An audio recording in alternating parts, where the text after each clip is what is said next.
Interim গভর্নমেন্টকে হুঁশিয়ারি করে বলে দিতে চাই, আপনারা আপনাদের উপদেষ্টা পরিষদ থেকে ভারতীয় প্রক্সি মুক্ত করুন, গণমাধ্যমকে ফেসিবাদ মুক্ত করুন, সচিবালয়গুলোকে ফেসিবাদ মুক্ত করুন, পুলিশ প্রশাসনে যারা গুলি চালিয়েছে, গুলি চালানোর নির্দেশ দিয়েছে, তাদেরকে অপসারণ করে বিচারের মুখোমুখি করুন।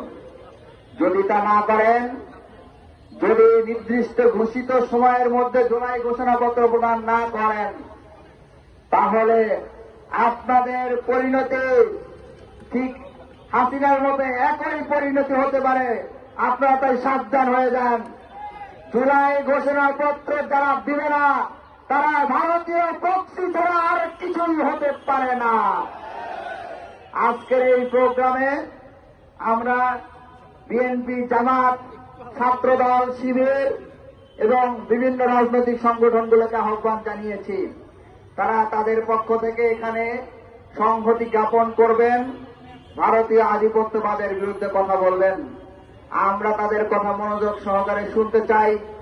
যে সকল ভাইরা দূর দূরান্ত থেকে এসেছেন, আপনারা সুশৃঙ্খলভাবে প্রোগ্রামের শৃঙ্খলা বজায় রেখে সমাবেশের শেষ পর্যন্ত ঐক্যবদ্ধ থেকে সুশৃঙ্খলভাবে থেকে ভারতীয় প্রক্সিদেরকে কঠোর একটা পদক্ষেপ দেখাবেন, বলিষ্ঠ একটি আওয়াজ দিয়ে তাদেরকে দমিয়ে দিবেন, এই আশাবাদ ব্যক্ত করে আজকের এই ঐতিহাসিক সমাবেশের আমি উদ্বোধন ঘোষণা করছি। সবাইকে ধন্যবাদ।